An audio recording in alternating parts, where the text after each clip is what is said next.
Thanks. Hey, everybody. Welcome to Bible Study That Doesn't Suck.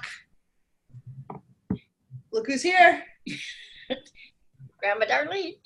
She doesn't want to be here, but she's going to stay here anyway. Ha. I'm listening and watching. Very good. I'm Pastor Megan Rohrer. I'm the pastor at Grace Lutheran in San Francisco, www.gracesf.com. We have worship in our building and on my Facebook Live at Reverend Dr. Megan Rohrer Facebook. I don't know. Every Sunday morning at 10:30 a.m. or the second and fourth Tuesday when we do our online worship service. Yesterday we just posted one on my Facebook that was live from Grandma's dining room. Pretty fun. You can watch me play an accordion that I do not know how to play. And we also have... I attended. Yes, I know. It was awesome. The worship last evening. I am Pastor Dan Tisdale. I am at St. Mark Lutheran in Roswell, New Mexico. Yes, that Roswell. Our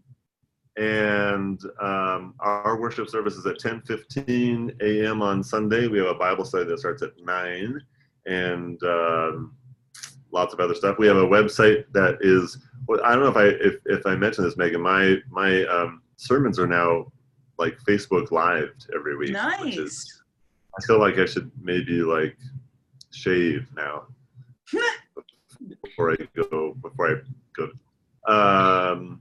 And there's one other little, I think, a very important aspect of my introducing myself this morning, and that is just before we recorded, Grandma Darlene said that she would adopt me as an extra grandson. So Grandma Darlene is now my grandmother. And I just met her just 10 minutes ago, so I'm very excited about that. So. That's a really good transition, actually, to Ephesians for this week. Because in the reading from Ephesians, which is right here, if Grandma Darlene wants to read it. Thank you. Don't read the Bible. Ephesians talks about adoption and about God forgiving us because Jesus adopts us. But here's the rub. That's called a heresy if you believe that, right? So it's in the Bible, but it's a heresy if you believe that it's true. Yeah. Because a long time ago, a group of people got together and they're like, what's the right faith? And they took a vote and they decided it was heresy. So people who believe in this section of the book of Ephesians were actually killed. They were put to death for believing that God adopts you into the family. But I really like the analogy personally. In fact, when people ask me about, so I'm a heretical pastor apparently. When people ask me about, well, the best way I can describe my own baptismal theology is it's sort of like adoption in a way. It's, people say, well, I've had people who've grown up in the church say, well, what if they're not baptized, they're going to hell? I said, no, you're still loved and part of it. The best way I can say it is when I was a kid, there were many times that I would sleep at my friend's house and I would have dinner with his family and stuff, but I wasn't part of the family, right? They loved me, they took care of me, they fed me, but they were my friend's family, not my family. But being baptized is sort of being adopted into being adopted in that family. So in a way, but then you have chores to do too. There's the rub.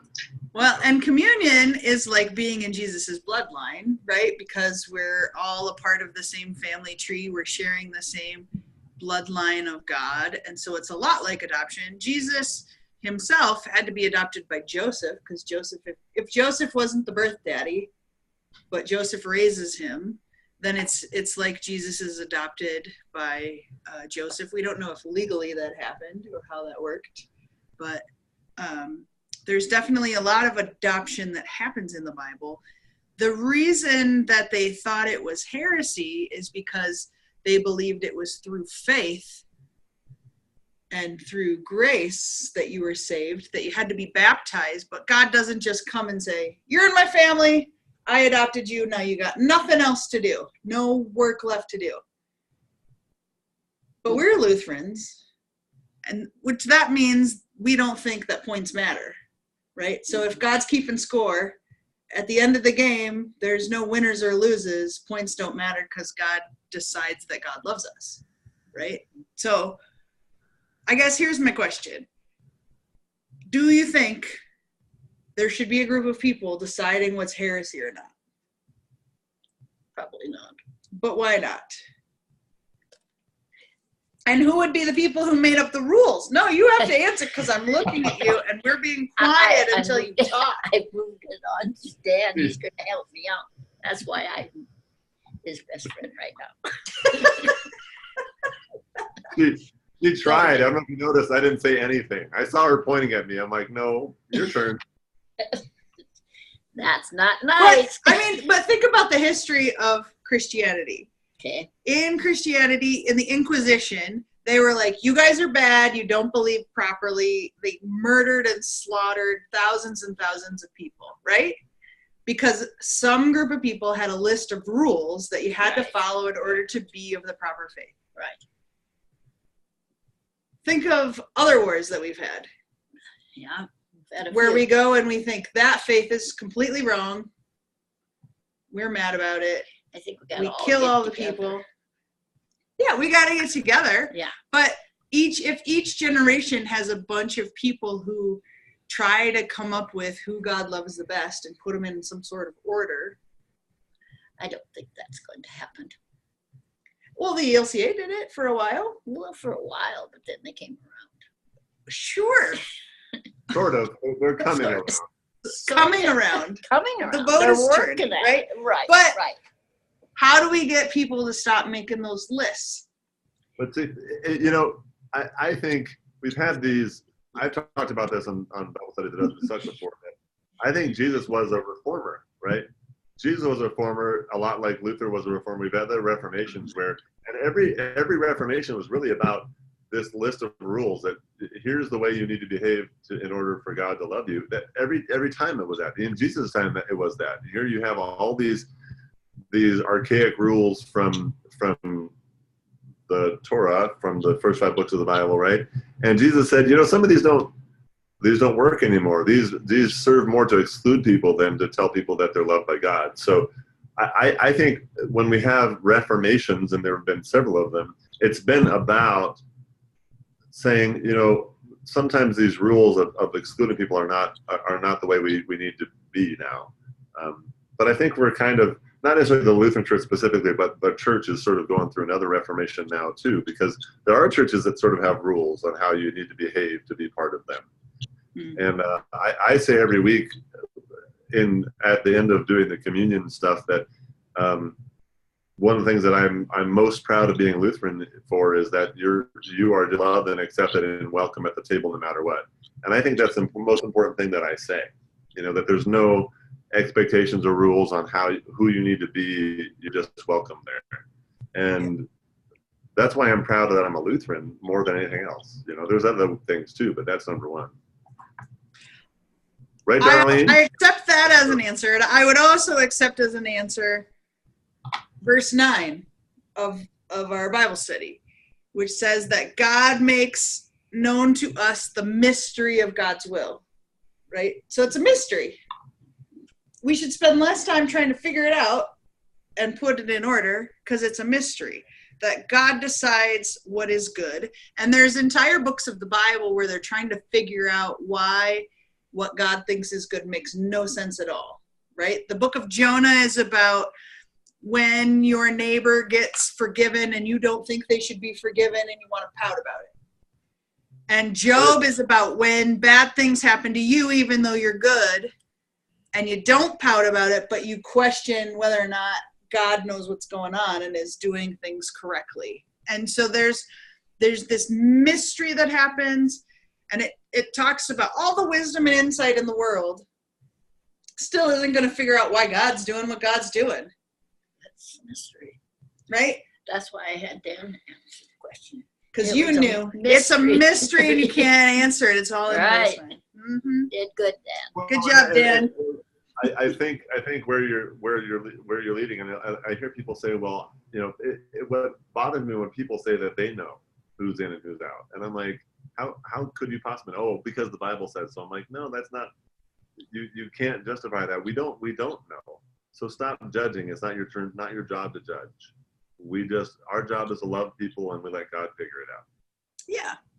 And in the reading from Amos, it talks about God trying to set a compass for us, essentially, that God sets this plumb line in the midst of the people. It's not a compass, but you know what I mean. It's like a moral compass between the people, setting a plumb line so they know that they get stuck together like a magnet, and that God loves them and they can't be departed. I wish I had a plumb line so I could demonstrate, but you'll have to take a stapler and a dog lead.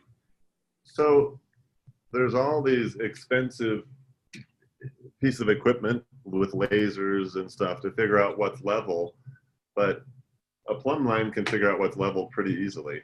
A plumb line in a square, you get level because we have gravity. So you tie a weight to a string and hold it against your wall and see if your wall is straight and plumb. And I like that picture of God. There's sort of I don't know, this overarching standard. God will always be there. Gravity will always be there, and there is this never-ending support. The plumb line says this is the way I'm going to be. Now, God, I think the way in the Bible, the way God is written about seems to vary, but I think God's love for us doesn't really change, and part of that's what is about. It's this consistent thing that doesn't change. If you hang a plumb line, it's always going to be plumb, right? And that's, I think the analogy here is God's always going to be with you. That's not going to change. But this would not work well as a plumb line. But what did you say? You called it what did you say? A compass. It's not a compass. Like a moral compass. No, I like the idea that, because this is a text that's talking about the high places being made low and the low places being bad things being laid to waste. And so it's this idea of trying to bring everything together, trying to make a line that's in the midst of people. If grandma had those cords that you get for toddlers so they don't run away, and she attached one of those little cords to every single member of her family, and they were all on grandma's backpack, so they couldn't get too far from grandma's backpack.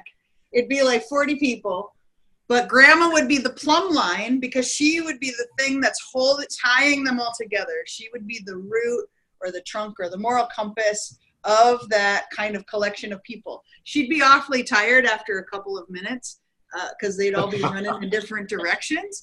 But yeah. But I like that as a visual of what's going to happen next. The idea is that people are going off into exile. The people of Israel have been divided. The mean conqueror people are trying to get them to abandon their faith. But everyone has this kind of tether that's going to hold them together so that when the conquerors are gone, they can come back together and be a family.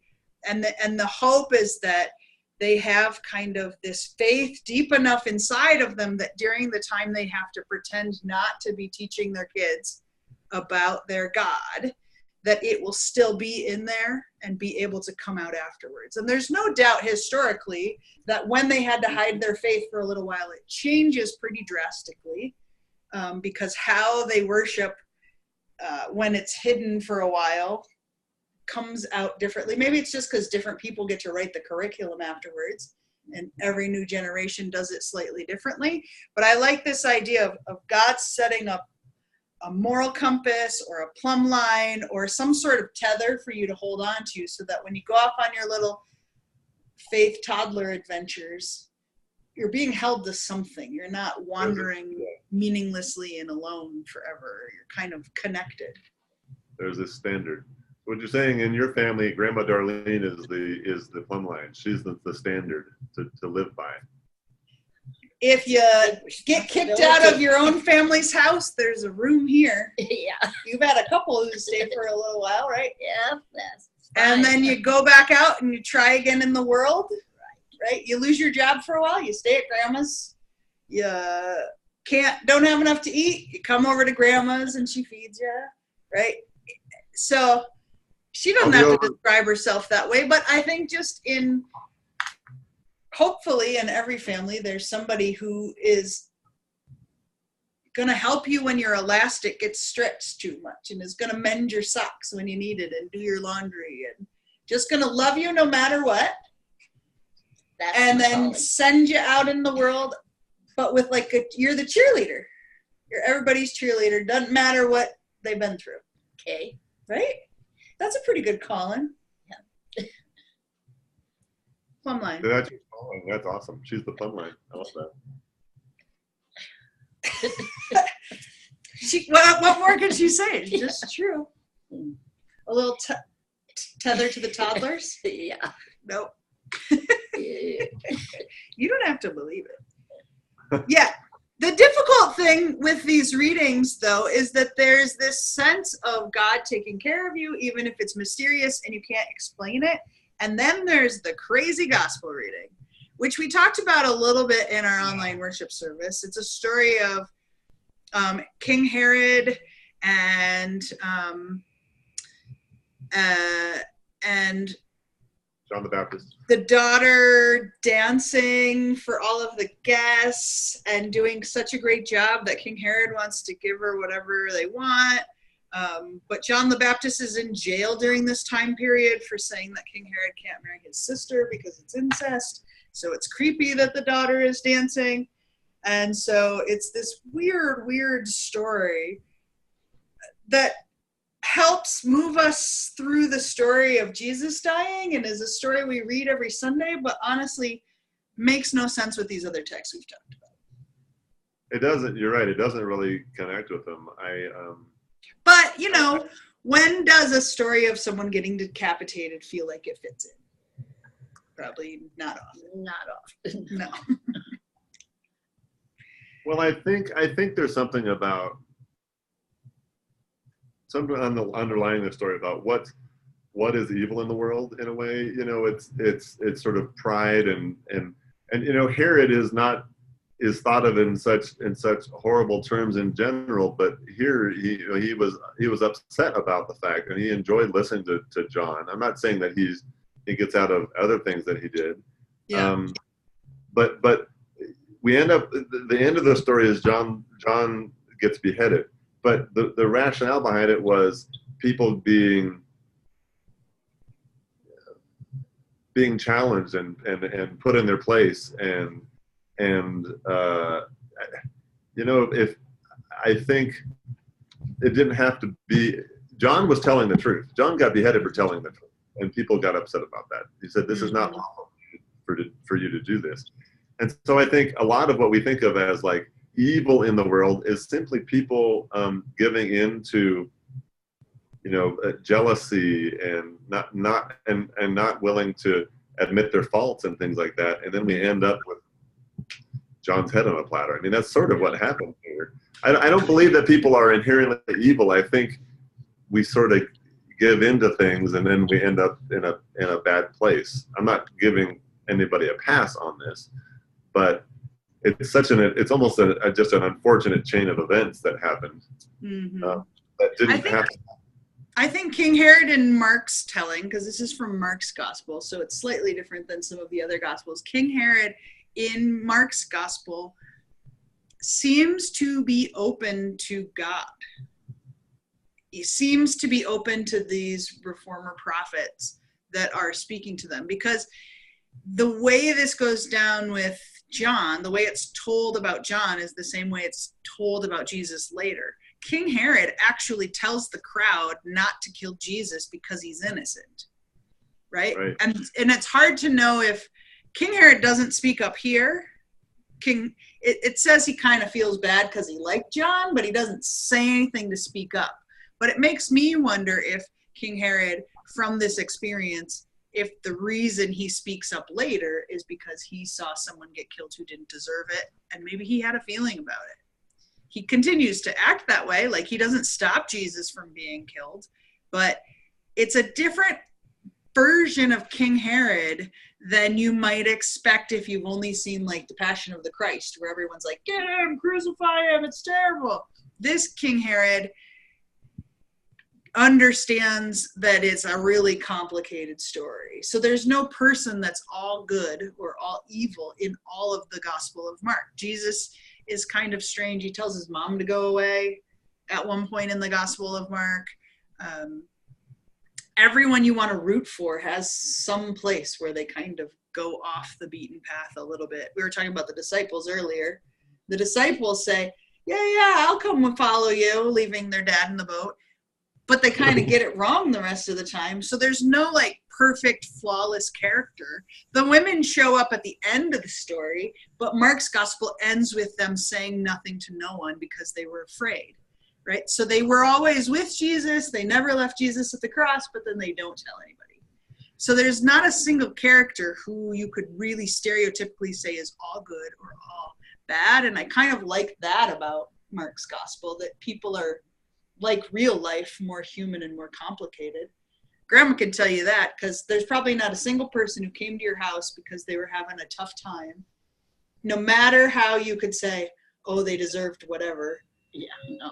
Where you felt like they fully deserved it because you saw the spaces in between where they were good people. Yeah, there's always other reasons. And there's not a single person who doesn't have a mom. Right. And so there's not a single person, no matter how terrible their actions in life are, that there aren't like nuances to them. Like they loved like even Hitler had a fiance, right? Everyone has had someone they've loved, even if they've been terrible and seemingly unlovable. It's a strange human side of King Herod. Always hope. Always hope for something better. Yeah, it's got to get better. Well, the phrase, I mentioned this earlier, the phrase that always gets me is that Herod would go down to the jail and listen to John and have conversations with John, which just seems like, here's the king and he's the one who put him in jail, but he enjoyed his company, which to me says a lot about Herod. It's interesting that, I'm sorry I had to do this. They made me do this, or, what you have to say is interesting to me. That it's like you said, there's sort of shades. I don't believe anyone's evil, but we all have those parts of us, Yeah. And to be honest too, parts of these stories, because they do have those nuances, have contributed to anti-Semitism over the centuries as well, because they'll say, well, they knew better, right? They knew that this was the Messiah, or they went down. See, in the text it says he really did like listening to him, but he killed him anyway. And so in the same way that it's easy to be mad at a politician when it seems like they threw you under the bus or they're being hypocritical, we're all hypocritical, but there's a special kind of anger that is able to well up inside of us for people who are in positions of power who seemingly are doing something they know is wrong. We've all done things we knew are wrong or that we wished we could have made a different decision about.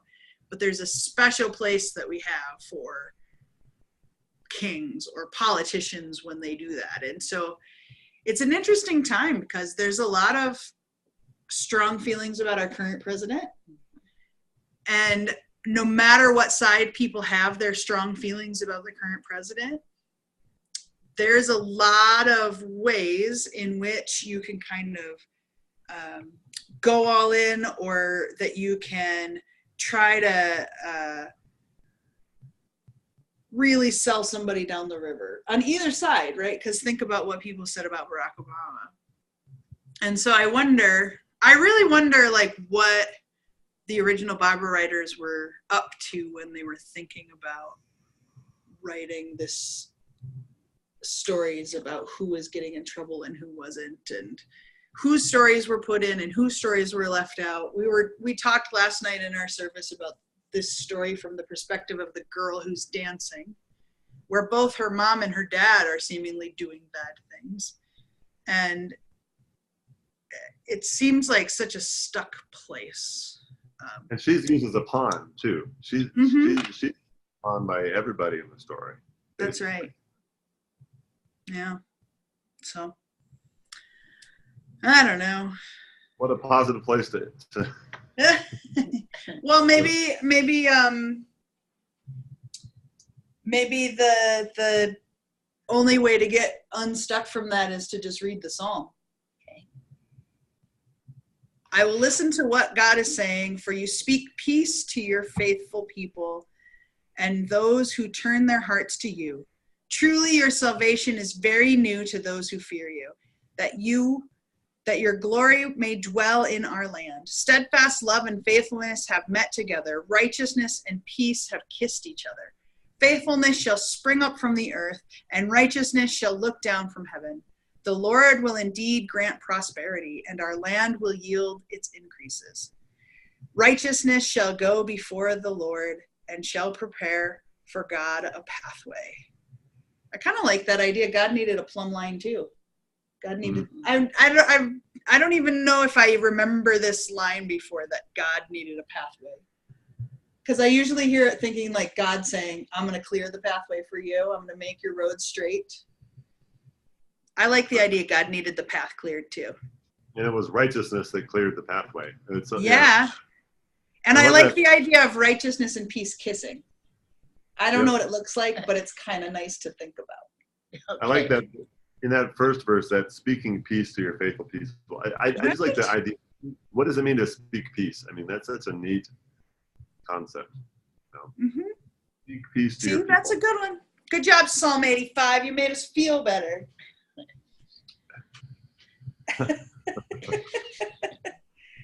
Oh, boy. So, Grandma Darlene, I'm coming over for dinner tomorrow night while we have it. Ooh, that sounds That's exciting. a long drive. Good luck. It sounds like such a nice, hospitable place. I think. Yeah, There were lots of bars last night. They were Yeah. good. we didn't have lots of people, but we got by, More bars for the rest of us. right? All right. Take care, everybody. We think it's great that you came, and we'll check you out next time. Do you want to say goodbye? Bye. Bye, Grandma Darlene. Goodbye, Dad.